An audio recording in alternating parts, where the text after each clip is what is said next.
नमस्कार, मैं हूं आपके साथ प्रिया। आप देख रहे हैं TTN 24 न्यूज। आज की खबरों की शुरुआत कुछ बड़ी खबरों के साथ।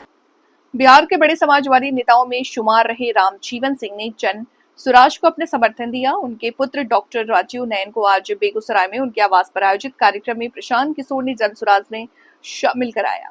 इस मौके पर प्रशांत किशोर ने कहा कि रामजीवन सिंह ने उन पर कुछ लोगों में कहा है, जिसके बारे में कहा जाता है कि अगर वो सक्रिय होते तो राजनीति की दिशा कुछ और होती।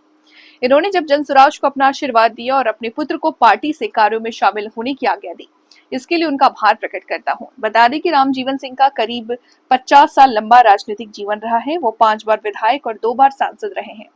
कर्पूरी ठाकुर समेत बिहार की कई सरकारों में मंत्री रहे। जदयू के प्रदेश अध्यक्ष और राष्ट्रीय उपाध्यक्ष भी रहे। साल 2009 में उन्होंने सक्रिय राजनीति से संन्यास ले लिया। वहीं उनके पुत्र 59 साल के डॉक्टर राजीव नयन बेगूसराय के मंझूल स्थित महेंद्र सावित्री कॉलेज के प्रिंसिपल हैं। इससे पहले 27 सालों तक इसी कॉलेज के प्रोफेसर रहे हैं। फॉलो करता रहा और जमीनी स्तर पर भी इनके जो रणनीति है, जो इस तरह के ये काम कर रहे हैं, उसको मैं देखता रहा। उन सबको देखने के बाद मुझे ऐसा लगा कि ये सही है, तो फिर मैंने ये अपना निर्णय लिया कि मैं इस पार्टी को और इस परिवार को ज्वाइन। चला जाए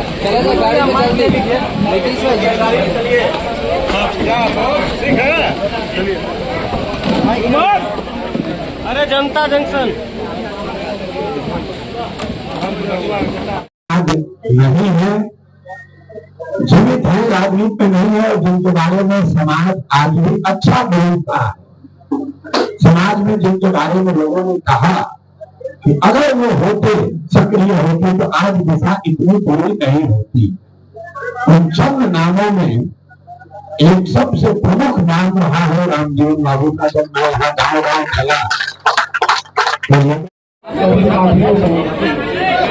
और हमारे मीडिया के सभी को बहुत बहुत धन्यवाद।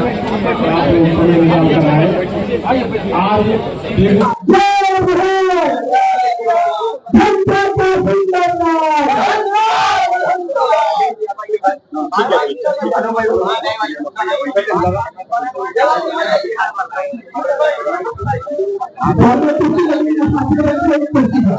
परिस्थिति में कि आपने जो सब 93 साल की उम्र में राजनीति छोड़ने के बाद जन सुराज के लिए कहे हैं, तो मैं मीडिया के सामने आपको सबको साक्षी रख के बता रहा हूँ, गांव-गांव में भी कहता हूँ, उसको दोहरा देता हूँ कि जब तक प्रशांत किशोर जन सुराज में जुड़े हुए हैं, इसकी ईमानदारी में, इसकी शुद्धता में, इस प्रयास के पीछे जो सोच है, उसमें एक पैसे का भी कॉम्प्रोमाइज ना हुआ है, ना आगे होने देंगे। बिहार जीतना चाहिए, जन सुराज जीते या ना जीते, अच्छे लोग जीतेंगे, तभी इस धरती का कल्याण होगा, तभी बिहार का सुधार होगा। वर्षों से राजनीति में और सत्ता में रहे, चाहे महागठबंधन हो, चाहे NDA हो, इन्हीं दोनों के बीच टक्कर रहती है। बाकी यहाँ पे कोई विकल्प था नहीं। जनता ने दोनों को देखा है, दोनों के कार्यशैली और कार्य क्षमता को उन्होंने परखा है। और अभी इनके पास, जिनके पास विकल्प नहीं था, जिनको लग रहा था कि इन दोनों से जो उनकी अपेक्षा थी, अपेक्षा पे खरे नहीं उतरे, वो एक तीसरा विकल्प ढूंढ रहे थे। तीसरा विकल्प में मुझे लगता है जनसुराज एक बहुत ही अव्वल दर्जे का विकल्प बनकर उभरा है। जिनको इन दोनों से जो परेशान है, या लगता है ये दोनों उतने कारगर नहीं है जितनी उनकी अपेक्षा थी, वो तीसरे को दे सकते हैं। और मैं लगातार देख रहा हूँ युवा वर्ग में खासकर लोग जो हैं वो प्रशांत जी को बहुत पसंद कर रहे हैं, उनकी बातों को सुन रहे हैं और सीरियसली सुनते हैं, गंभीरता के साथ सुन रहे हैं। अतः इस बार जो है माहौल चुनाव में आप देख रहे हैं कि चुनाव माहौल बदला हुआ है। हर बार की तरह दो तरफा नहीं है। इस बार एक तीसरी तरफ भी जो आई है, कि जो जनसुराज बन के उभरी है, ये अच्छा टक्कर, अच्छा चुनौती इनको देगी और हो सकता है ये बहुत अच्छा भी करे। आज प्रशांत, मैं तो बराबर कहता हूँ कि सबसे पहले अच्छे आदमी को चुनिए।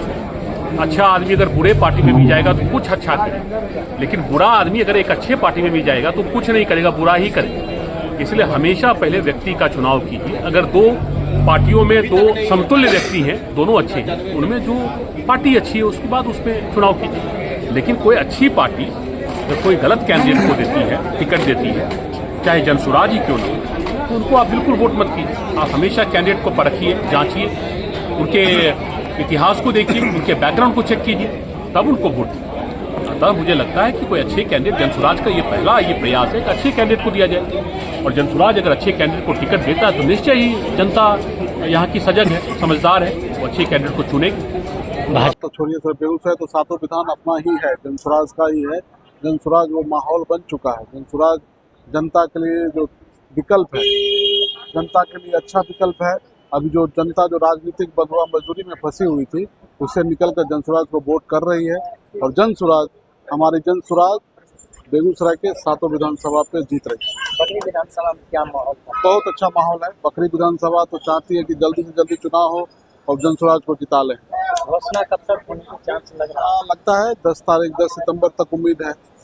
देखिए, अब ऊपर पार्टी के शीर्ष नेता जो हैं, जो हमारे पदाधिकारीगण हैं, उन पर निर्भर करता है। बहुत जल्दी, लेकिन बहुत जल्दी घोषणा हो जाएगी। ये राजनीति का विकृतीकरण हो गया। राजनीति का विकृतीकरण है। कभी भी किसी को भी, कोई भी हो, विपक्षों पक्षों, कभी भी अपशब्द का उपयोग नहीं होना चाहिए, और ये चीज़ जो है ये गलत है। राजनीति का विकृतीकरण है। तो जब हम जनसुराज जैसे जो प्रत्याशी हैं, शिक्षित लोग आएंगे, सब कुछ होगा, समझदार आएंगे, तो ये विकृति खत्म हो, तभी राजनीति में समतामूलक समाज का निर्माण होगा और राजनीति में सुधार होगा। बिहार एक बार पुनः 5 साल बाद एक इलेक्शन 2025 की तरफ कूच कर रहे हैं, और बहुत बेसब्री से पॉलिटिक्स में एक जो कार्यकर्ता में उत्साह है वो सब हर पार्टियों में देखा जा रहा है। तो इसलिए ये उत्सव का माहौल है, और चूंकि 5 वर्ष में हम चुनाव में बड़ी भारी संख्या में लोग हैं, खासकर बिहार में लोग जागरूक ज्यादा है, अखबार पढ़ते हैं, मीडिया देखते हैं, तो जागरूकता की वजह से लोगों में काफी उत्साह है। इस अभियान में बहुत बड़ी बात आपको बताऊं, जो लोग इस जनसुराज की परिकल्पना से प्रभावित हैं, वो पुरानी पार्टियों के कार्यकर्ता, पुरानी पार्टियों के नेता, जागरूक लोग, समाज के हर वर्ग के लोग, और खास करके आप कल की घटना, कल की बात कहें अगर माने तो बाबू रामजीवन सिंह बहुत बड़े नेता रहे हैं बिहार के, और इस विचारधारा में जुड़ने के लिए उनकी जो पहल है वो सराहनीय है। हम सब उनका सम्मान करते हैं, और पार्टी में ऐसे जो प्रखर नेता, जो समाज के लिए समर्पित नेता हैं, एक बहुत बड़ा बल मिलेगा, मार्गदर्शन भी मिलेगा। और प्रशांत जी ने भी ये बात दोहराई है, जब कल शाम को मुलाकात हुई तो उनको लगा, उन्होंने अपनी श्रद्धा पूर्वक उनको नमन किया और पार्टी में शामिल करने के लिए उनके पुत्र आदरणीय श्री डॉक्टर राजीव नयन जो है पोलो सिंह जी, उनको पार्टी में शामिल किया गया, और लोगों में उत्साह, जो स्थानीय कार्यकर्ता थे उनमें काफी उत्साह हुआ। और इस कारण से लगता है कि ये अच्छी चीज है, जो पार्टी में ऐसे लोग जुड़ रहे हैं जिनका समाज से सरोकार। 90 साल प्लस के वो नेता है रामजीवन बाबू, और पिछले 50 साल 60 साल का उनका राजनीतिक इतिहास है, और इस बात को दर्शाता है कि प्रशांत जी की जो परिकल्पना है जनसुराज की, व्यवस्था परिवर्तन की, उससे कितने प्रभावित हैं ऐसे महापुरुष। तो हमारे लिए बहुत शुभ है, शुभ संकेत।